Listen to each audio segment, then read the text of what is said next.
Okay, got both legs done, roughed out here. Now what we have to do next is we have to dress up the bottom and the top and the inside of the Angora hair. Now down here on the bottom, I've already did this side here. Now you'll see what I did here is I tried to get these things to where it's split right here, where it lays over the boot. So you got this pattern going this way and this pattern going this way. So what we see, this looks so much better than this over here. So that's what we've got to do with our knife, all right? And then up here at the top, I just used a little V-gouge to bring these in like that. All right, and back here in the back, again using a V-gouge, you just want to bust up those straight lines to where it looks like it's actually fur laying over itself, just like that.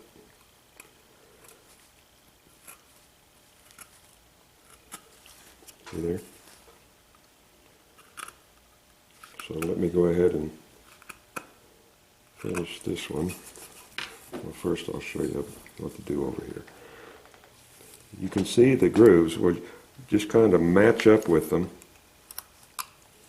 and take out chips like that, and then come back.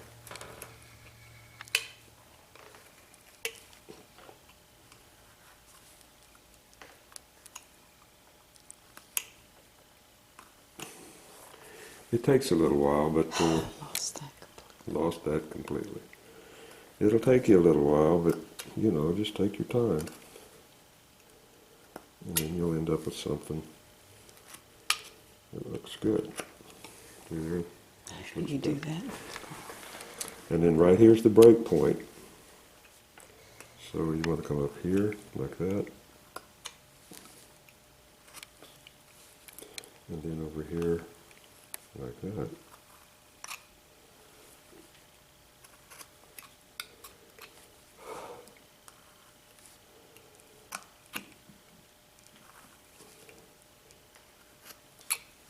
So that creates Put that it right in front of your head.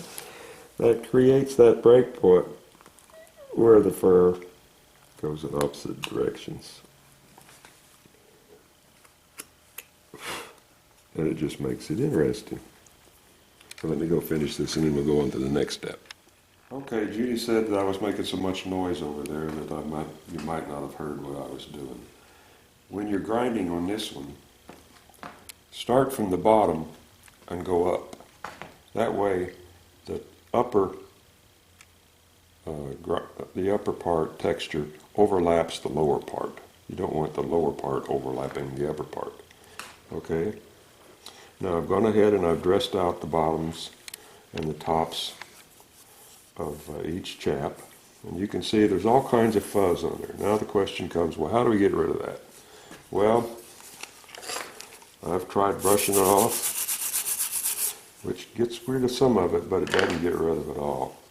So here's what I use. I use a butane torch.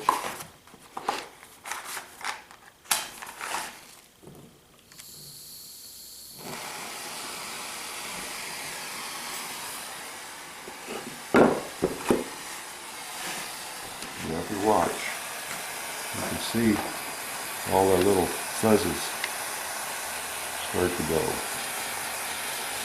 And be careful, you know, you don't want to do it too much or you'll light your carving on fire.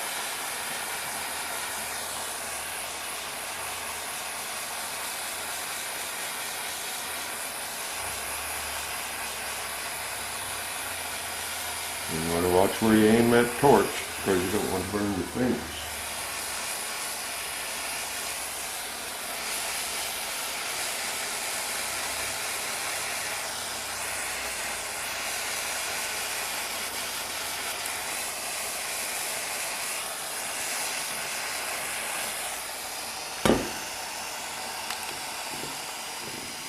Now you can use this brush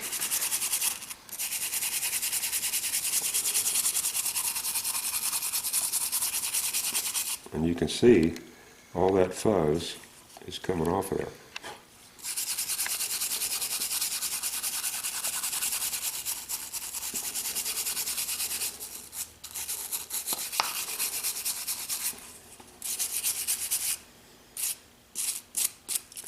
There'll still be a little bit of it on there, but don't worry, you're never going to get rid of it all.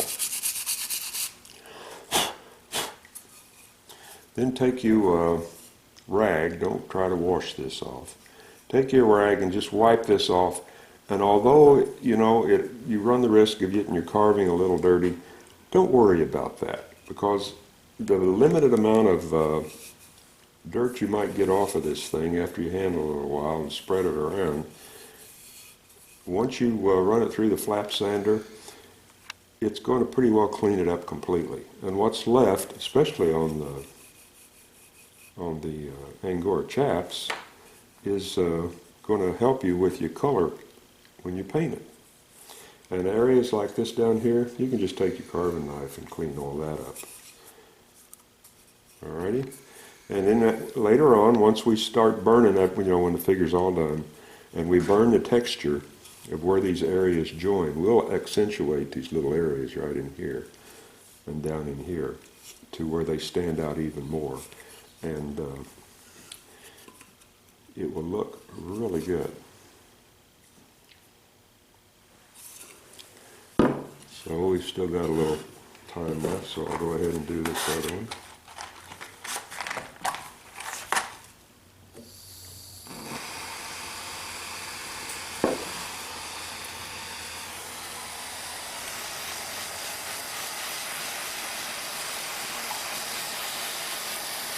Again, just take your time.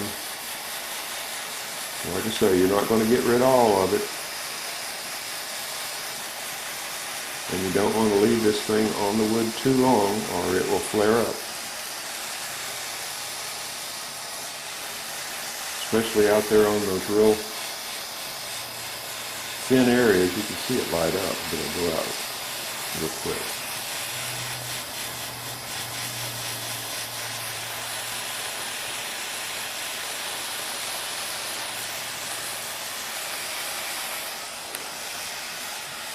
I find using this method is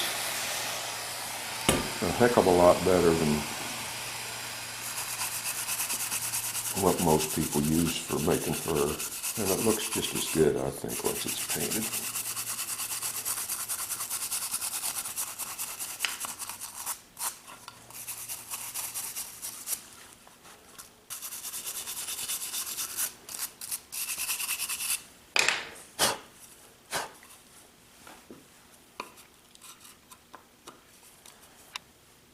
There, that looks good. Okay, we've got 8 minutes left, or let's see, 8. We've got about 6 minutes left, so I'm going to stop that, and then we're going to glue these pieces together now. Okay. That's 2 pieces. I cleaned up my boots, and I just ran the whole bottom from about here down through the flap sander. Briefly, and what that did was that took away about all the dirt that was on here. So now you can handle it, and it's not going to get your carving so dirty. All right.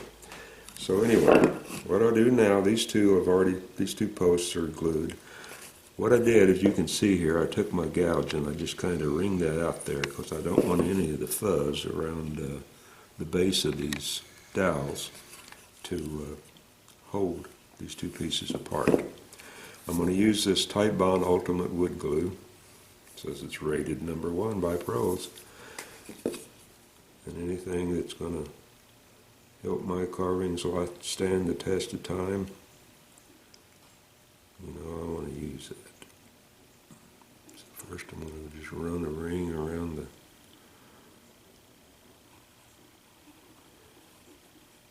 the outside.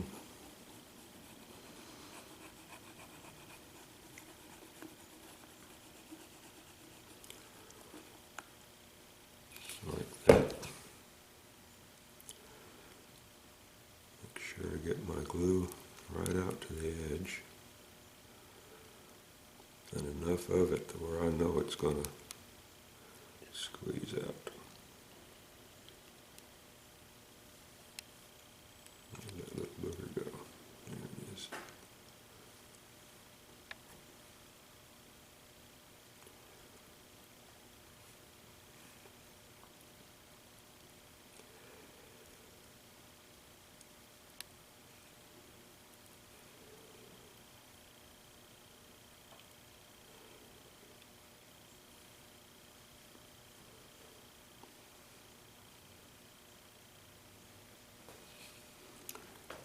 looks good. Now we'll just position it back together like that. Get this off my finger.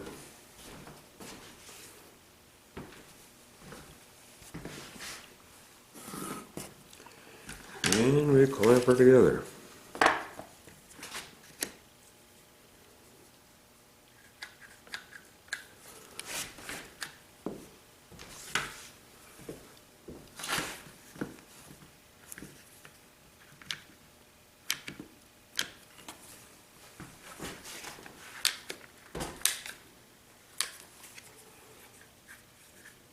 They say you shouldn't overclamp. These clamps, I've found that they won't overclamp like a regular set of clamps.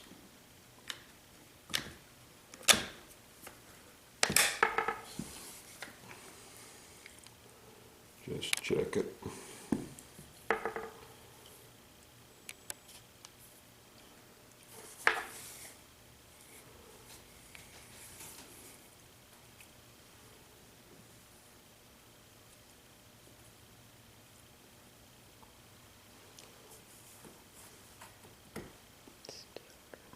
I can see the drips dripping.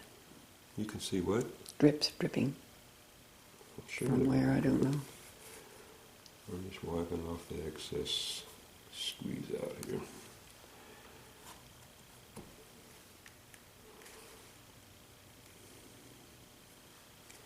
Now this glue will dry a color to where it'll be easily seen. With that little area right down there in his crotch, I'm going to go over to the paint station and get a wet brush and clean that out of there. Okay, so I'm just going to take my brush and wash that stuff out of there.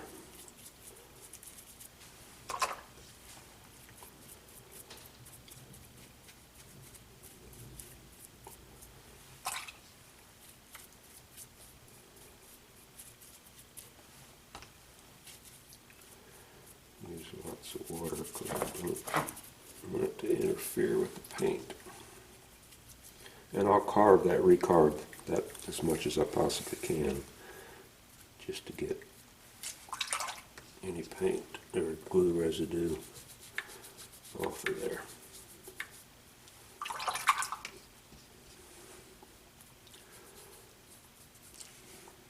This up here I'm not really worried about, but I'll go ahead and get off as much as I can.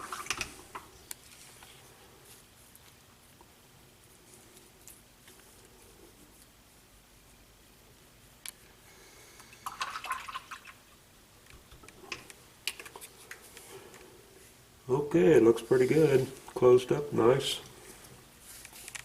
So now I'll just let this set till tomorrow. Then I'll be able to take the clamps off and continue on up the figure. So until then, I'll talk to you later.